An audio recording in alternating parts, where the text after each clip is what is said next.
हाय, माझं नाव प्रितेश जमदाडे आहे आणि माझे एज 21 आहे आणि मी एक स्टुडंट आहे आणि मी रोज PMPLचा यूज करून दत्तवाडी ते शिवाजीनगर असा प्रवास करतो। जसं की मी बोललो, मी एक स्टुडंट आहे आणि मी एक मंथपासून पुण्यामध्ये राहतो आहे आणि मी PMPLचा यूज डेली प्रवासासाठीच करतो।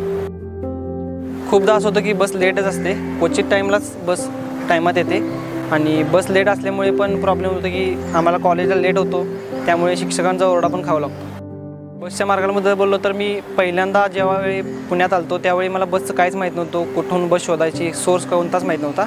त्यामुळे दरवेळी मला थर्ड पर्सनचा यूज करावा लागत होता की बस विचारण्यासाठी कुठून कुठे जाते।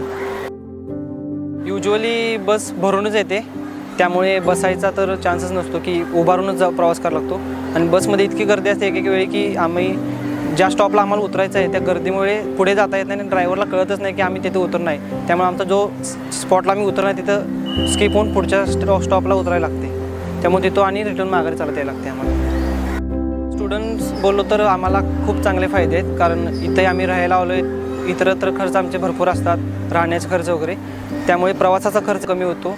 PMPLचे तिकीट पास कमी आहेत आणि त्यांचे मंथली पास जे आहेत ते पण आहेत चांगले, त्यामुळे खर्च कमी होतो। PMPLने बाकीच्या पॉईंटला पण लक्ष दिले पाहिजे, बस जादा वाढायला पाहिजे, त्यांचे क्राऊड जे आहे ते कमी केलं पाहिजे।